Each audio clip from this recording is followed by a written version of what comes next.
ஸ்டைலா இருக்காருன்னு ஓட்டு போட்டா எப்படி? விஜய் ரசிகர்களை வெளுத்து வாங்கிய ஜேம்ஸ் வசந்தன். ஜனநாயகன் படம் வெளியானதுக்கு பின்னாடி இயக்குனர் வினோத்தோட பேட்டிய மேற்கோள் காட்டி பிரபல ஊடகவியலாளர் ஜேம்ஸ் வசந்தன் விஜய ரொம்பவே கடுமையா விமர்சனம் பண்ணி பேசியிருக்கிறது பெரும் புயல கிளப்பியிருக்கு. ஜனநாயகன் படம் பல பிரச்சனைகளை சந்திச்சப்பெல்லாம் வாயை திறக்காத வினோத் படம் வெளியான பின்னாடி விஜய மறைமுகமாவும் நேரடியாவும் தாக்கி பேசியிருக்கிறத ஜேம்ஸ் வசந்தன் யூடியூப் பேட்டியில சுட்டிக்காட்டியிருக்காரு.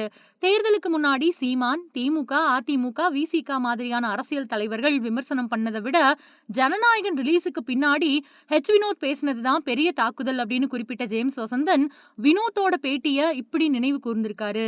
5 மாசங்கள் அவர் கூடவே இருந்து அவரோட பழகி பேசி புரிஞ்சு உணர்ந்த எனக்கு தெரியாத ஒரு விஷயத்த தியேட்டர்ல ஒரு படத்தை பார்த்துட்டு இவங்கெல்லாம் எப்படி புரிஞ்சுக்கிட்டாங்க, இவங்க மக்களுக்கு நல்லது செய்வாங்க அப்படின்னு மக்கள் எப்படி புரிஞ்சுக்கிட்டாங்க, இத நான் ரசிகர்கள் கிட்ட கேட்கணும் அப்படின்னு ஆசைப்படுறேன்னு வினோத் பேசியிருக்காரு.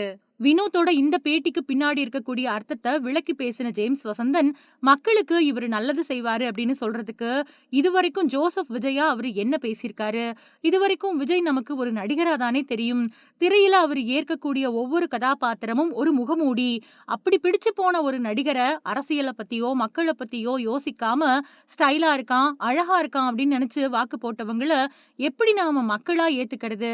இதுக்காக நான் மக்கள தரக்குறைவா பேசல, வாக்காளர்கள் அப்படிங்கிற பார்வையில சொல்றேன். ரசிகர்கள் பித்து பிடிச்சு போய் வாக்கு போட்டு அவரை முதலமைச்சராக்கி இருக்காங்க. அதுக்காக 80% பேர் அவரை எதிர்க்கிறவங்க எப்படி அவரை முதலமைச்சரா ஏத்துக்க முடியும்?